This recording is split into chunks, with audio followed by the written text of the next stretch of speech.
Peace and love, everybody. Thanks for being here live, and thanks for joining by recording as well. I may have to get up and close the door because the red squirrel is like right outside the door. He's talking to me, which is great, but he can be a little distracting.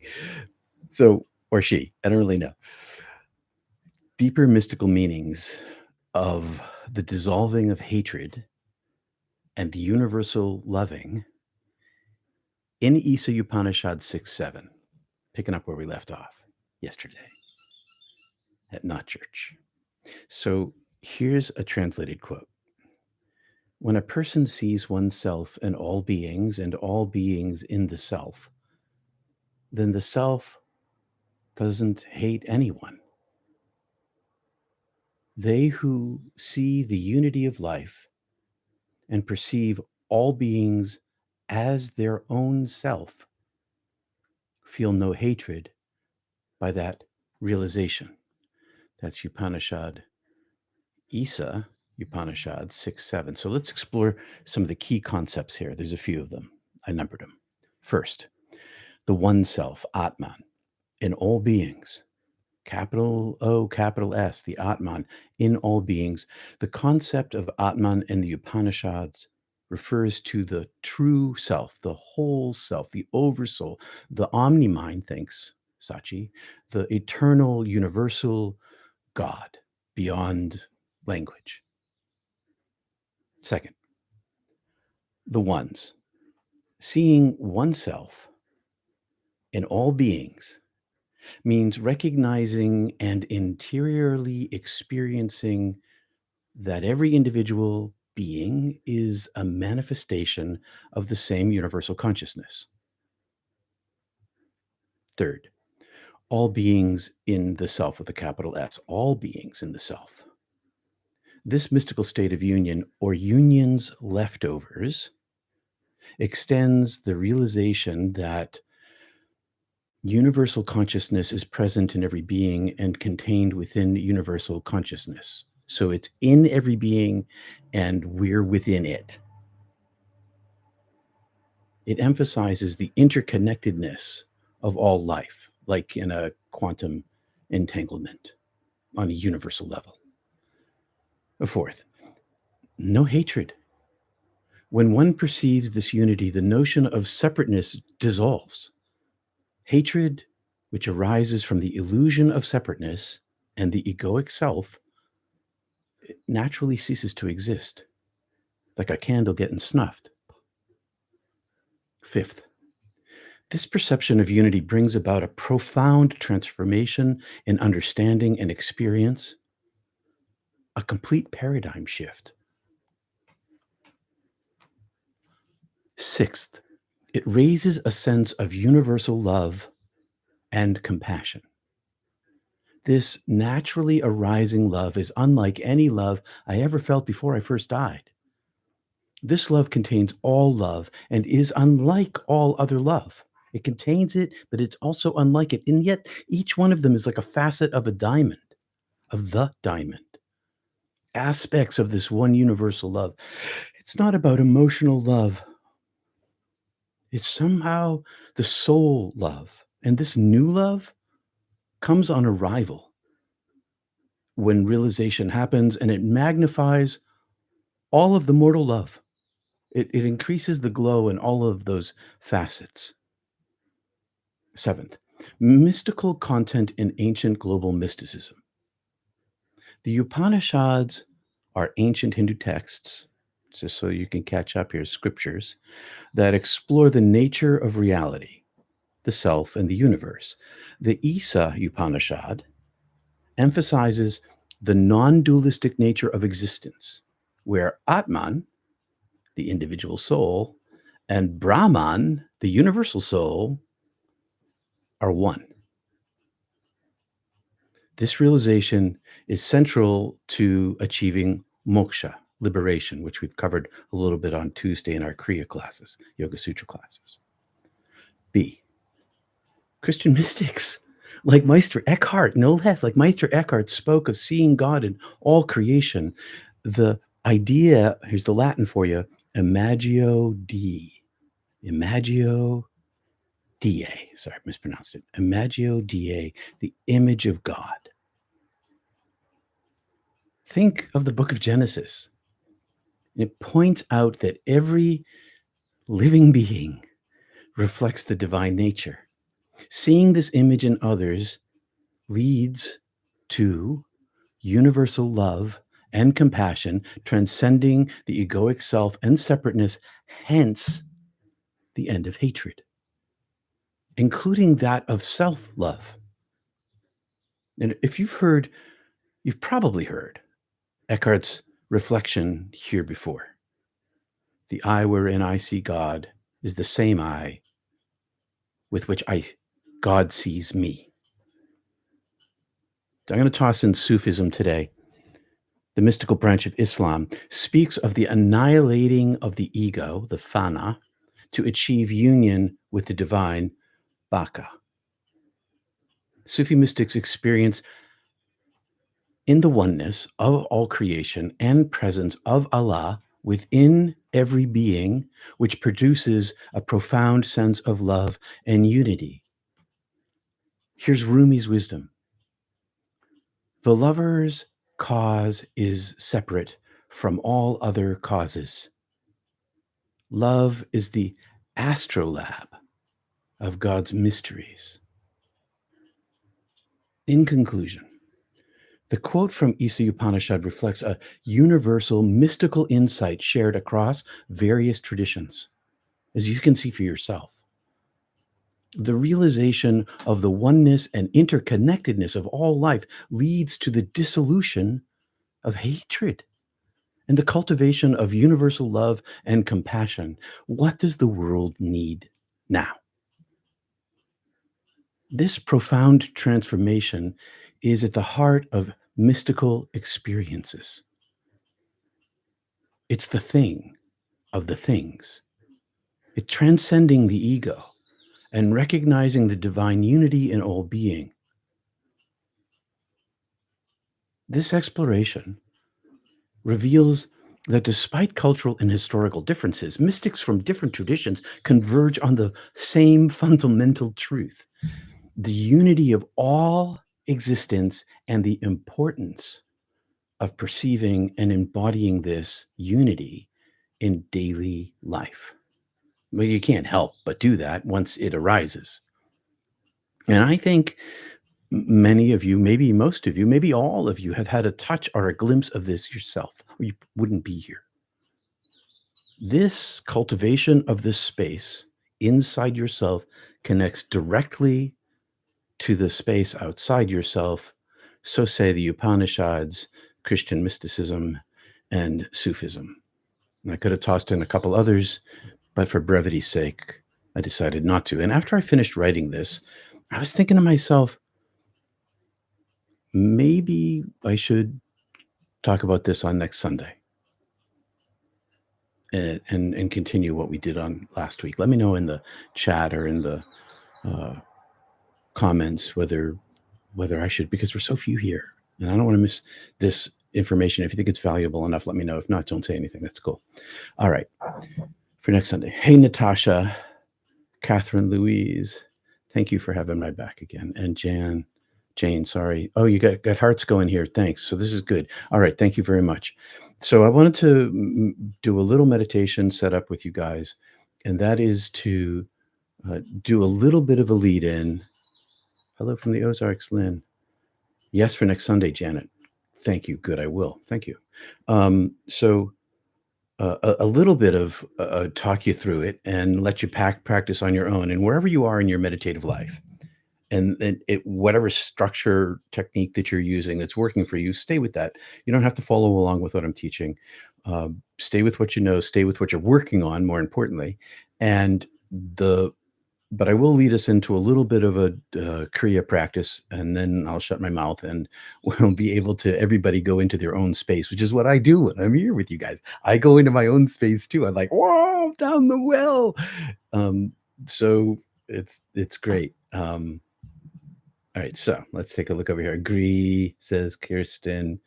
Ken, present accounted for. Good. Hey, nice to see you, Ken. Sharon, yes, do this next Sunday, please. Great. I will do this next Sunday. Hey Siri, maybe I'll expand it just a little bit. Hey Siri, uh, set an alarm. I don't understand. I know because I'm stumbling. Hey Siri, set an alarm for 8:30.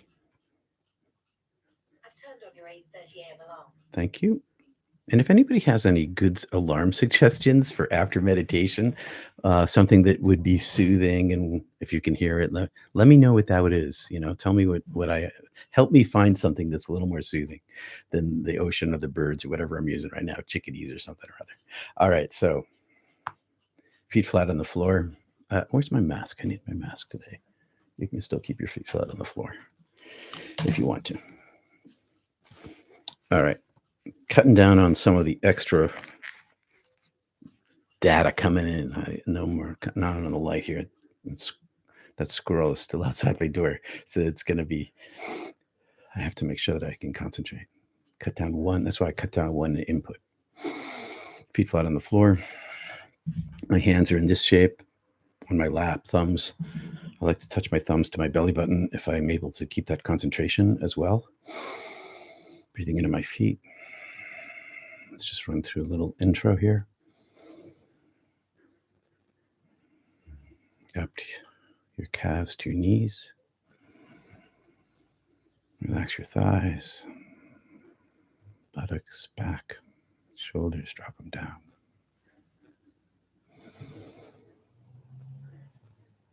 Settled in, relax your face.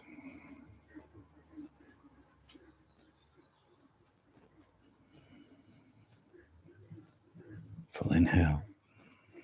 Expand your belly. Hold it. Bring your mind to your navel.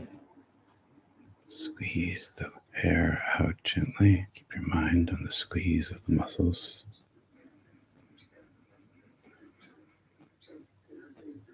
Back into the same space of your abdomen. Feel those muscles expand again.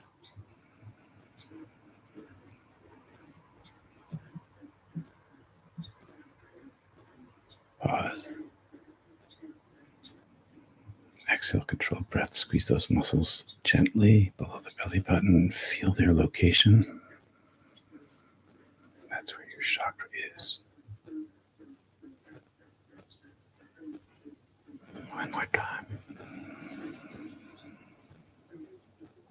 On your own. Practice your practice.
Thanks for being here, everybody. Thanks for liking and subscribing. Thanks for sharing your energy. Let me know if anything unusual happened during your meditation. I appreciate that, either in the chat or the comments. Peace and love, everybody. Peace and love. Hey, Living for Joy. Hi, James. Hello, Lido. Thanks, Wendy.